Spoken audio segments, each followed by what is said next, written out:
Has been with LAPD now for more than 40 years, serving that department, runs in his family. That's right, and he gave his last sit-down interview as police chief to me. I met with Chief Beck in South LA to talk about his more than 4-decade career with the LAPD.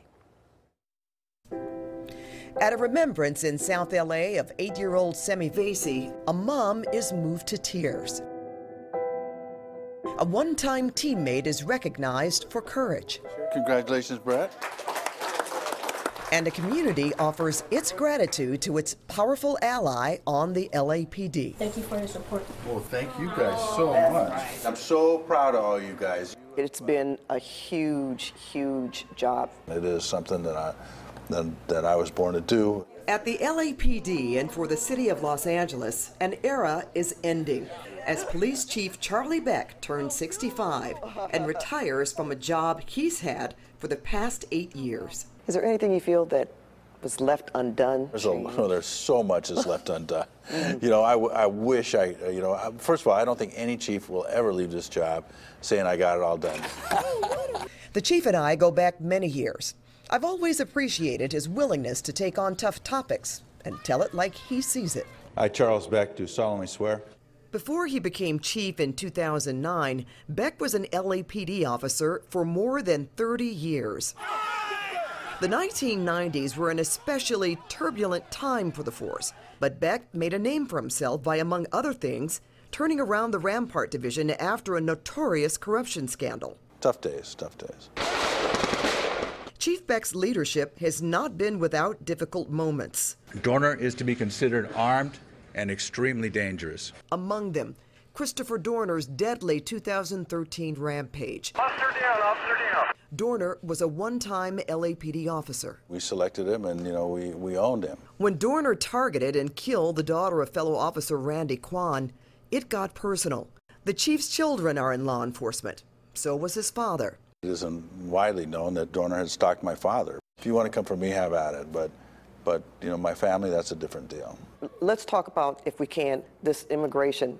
When you see what's going on right now, what are your thoughts about this? Well, it's really hard to watch. The chief changed LAPD policy, and they no longer detain undocumented immigrants for ICE. He also criticized how the Trump administration polices immigration. If the stated desire is to make the United States a better place for all us to live in, then I don't think this is the way to go about it. No justice, no peace.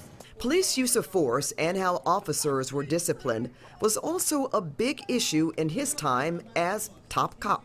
You put in de-escalation practices, yet there's still a lot of tension. Some people are still very concerned. What more could be done? My belief is that almost everything that we are seeing in law enforcement, the solution is empathy. The solution is being able to see things from the other's point of view. But the chief told me it doesn't always work out like that. Just last week, the chief was confronted about this. Body cam footage of an officer drawing a weapon, aiming it at a suspect who later died. What do you feel about the body cameras?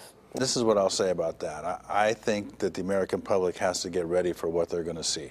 It is raw. It is very rarely pretty, and sometimes the results are horrific. And that's going to come into your living room. And it's not that I'm saying that we shouldn't do this, but I think that the American public has to get ready for it. Beck has been there from the beginning for the LAPD's gun buyback program, taking thousands of guns off the streets of Southern California. With a reputation as a cop's cop, many believe Chief Beck was the inspiration for the hit CBS show, Blue Bloods. A lot of people say you look like Tom Selleck, or maybe Tom Selleck looks like you. Well, he's older than me, so I look like him. Okay. I asked the chief about any regrets. I would love to have been able to make a greater impact on reducing homelessness. We have seen a giant explosion of mental illness and mental health issues on the streets of the city, and we have to be better at dealing with that. To his critics and critics of the department, his message. You don't have to love Charlie Beck, you don't have to love Los Angeles Police Department, but you got to work with us. We're not going anywhere. This is our 150th year. First one, 3 catches. And in this South LA community of Newton, there's little appetite for the LAPD to get out.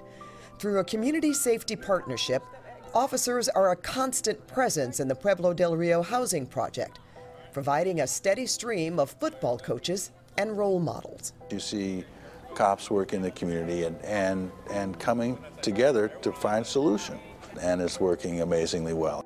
As the chief looks back on his remarkable career and his impact on the force, I hope nobody feels sorry for me, because that's not the way I feel about my job at all. It is an honor to be able to work to make people's lives better. You know, I think where we ended with that piece out there in the community, that meant more to him. The community policing, he felt very strongly about that. And, you know, people ask me, well, what is he going to do next? Is he really sorry to leave? I asked the chief that, and he said no. He said, you know, I'm ready. He's going to go ride some horses. His daughter owns some horses, and he's got grandchildren, so he's going to spend a lot of time with them. He's looking forward to the next chapter, and it sounds like he just really wants to enjoy, and he certainly deserves it, that's for sure. Very well deserved, and it was interesting to say that that same class, he's the last one in that class to retire. It shows his dedication, of course. Yes, it does, and as you saw, it runs through his blood, his blue blood.